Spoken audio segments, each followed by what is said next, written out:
India recent గా launch చేసిన machine దృష్టి చైనా నిధులను పాడు చేసిందా? అందుకే చైనా ఇప్పుడు పాత విషయాలను ఓపెన్ గా ఒప్పుకుంటుందా? అసలు ఈ ఆర్టికల్ వెనుక ఉన్న అసలు నిజం ఏంటి? చైనా ఎందుకు ఇప్పుడు బయటపడింది? ఈ ఆసక్తికరమైన విషయాలను ఈ వీడియోలో డీకోడ్ చేద్దాం. విషయానికి వస్తే గత ఏడాది మే నెలలో భారత్ పాకిస్తాన్ మధ్య జరిగిన ఆ 4 రోజుల యుద్ధం మనందరికీ గుర్తుండే ఉంటుంది. అయితే అప్పట్లో చైనా దొంగచాటుగా సహాయం చేసిందని మనం అనుకున్నాం. కానీ ఇప్పుడు చైనా స్వయంగా దీనిపై క్లారిటీ ఇచ్చింది. పాకిస్తాన్ వాడుతున్న J-10CE ఫైటర్ జెట్స్ మెయింటెనెన్స్ కోసం చైనాకు చెందిన ఏవిఐసి ఇంజనీర్లు స్వయంగా రంగంలోకి దిగారని సౌత్ చైనా మార్నింగ్ పోస్ట్ లో రాశారు. ఇక్కడ గమనించాల్సిన విషయం ఏమిటంటే, యుద్ధం జరుగుతున్నప్పుడు అక్కడ ఉష్ణోగ్రతలు దాదాపు 50 డిగ్రీల సెల్సియస్ ఉందండి. అంత మండుతండలో కూడా చైనీస్ ఇంజనీర్స్ పాక్ సైనిక స్థావరాల్లో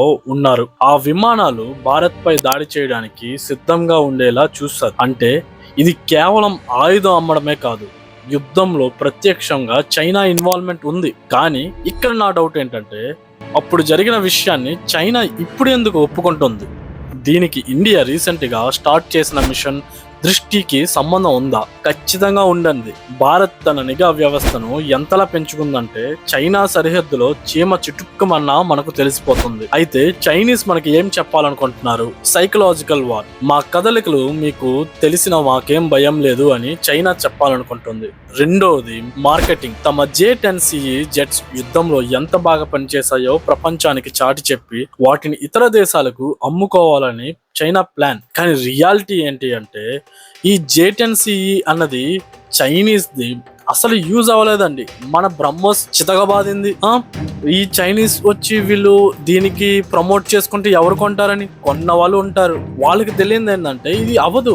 ఈవెన్ దో ఇరాన్ వార్ లో కూడా చైనీస్ యొక్క గ్రూప్స్ ఏది వర్క్ అవ్వట్లేదు. And third one operation Sindoor. Pakistan, Turkey, China ఈ 3 దేశాలు కలిసి మన దేశాన్ని ఎలా ఇబ్బంది పెట్టాయో చెప్పడం ద్వారా మనపై ఒత్తిడి పెంచాలని చూస్తున్నారండి. కానీ మనం తెలుసుకోవాల్సింది ఏంటంటే, చైనా ఇలా బహిరంగంగా ఒప్పుకోవడం వెనుక మనల్ని భయపెట్టాలనే కుట్ర ఉంది. కానీ మిషన్ దృష్టి లాంటి ప్రాజెక్టులతో భారత్ ఇప్పటికే వారి ఎత్తుగడలను చిత్తు చేస్తుంది. మరి చైనా ఇలా ఓపెన్ గా రావడం వల్ల భారత్ ఏమైనా ప్రమాదం ఉందంటారా? లేక మన రక్షణ వ్యవస్థ మరింత బలోపేతం అవుతుందా? మీ అభిప్రాయాన్ని కింద కామెంట్ చేయండి.